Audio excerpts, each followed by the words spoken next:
اومدم دنبالتون آقا. ما 2 دقیقه دیگه میام. باشه آقا.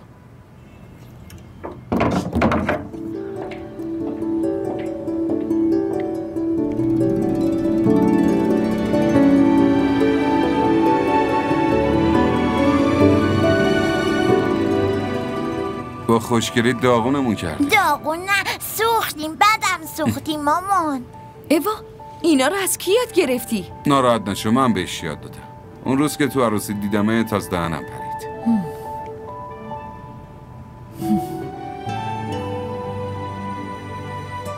ماشین اومد؟ آره بریم رو.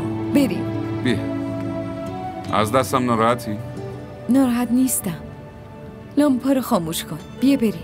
بدو.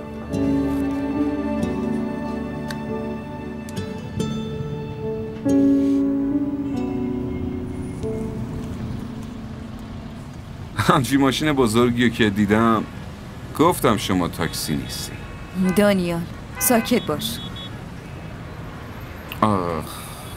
خب راننده قبلیه چی شد؟ دنبالش میگشتن.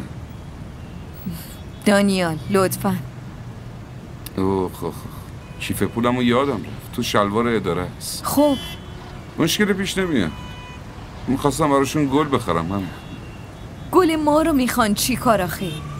به نظرم اشکال نداره. بفرما. گل همه چی کار میکنه؟ از رو رسم میبرنش دیگه. تو که پول باهات هست ها؟ آره.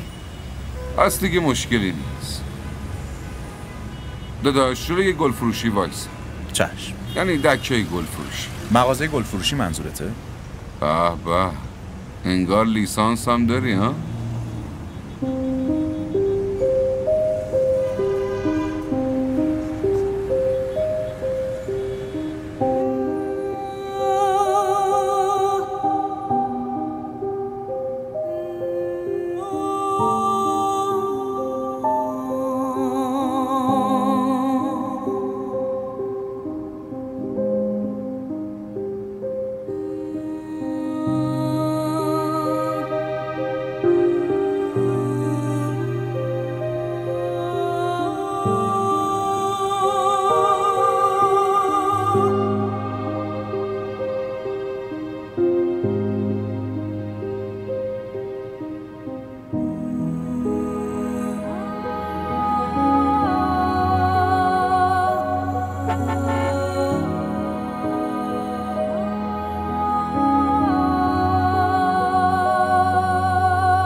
سلام آقا دانیال.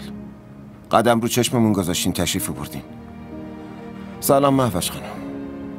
امشب بی‌نظیر شدین. این گلا برای شماست. ممنونم. آقا روحان تو از همه خوشگل تر شدی. حالت چطوره؟ من خوبم. بفرمایین لطفا. بفرمایین بشینین.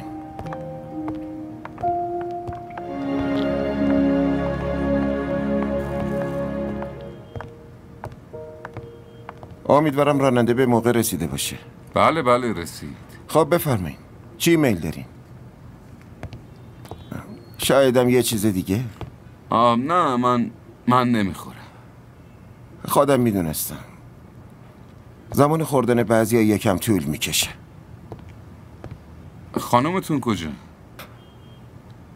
آدمایی پر مشغله مگه خانومم دارن؟ یعنی چی؟ گفتم که من همه چی دارم ولی زن ندارم. یعنی تا حالا ازدواج نکردین؟ کی اینو گفتم؟ ازدواج کرده بودم. پس جدا شدین اصلا؟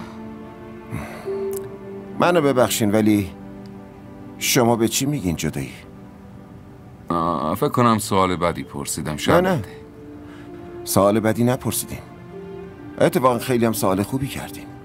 فقط شما اینا نمیدونین که جدایی چیه. با کم شدن رابطه یا قطع شدن رابطه جدایی پیش نمیاد. جدایی که با نبودن دلا پیش هم پیش میاد. در اصل جدایی ها به این میگن. مردم با هم دیگه میرن ولی با هم نیستن.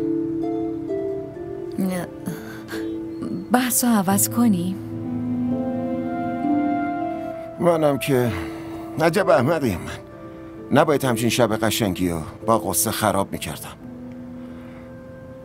ولی میدونین معتقدم اگه یکی دو قدم باهات اومد و ولت کرد باید ازش تشکر کنی.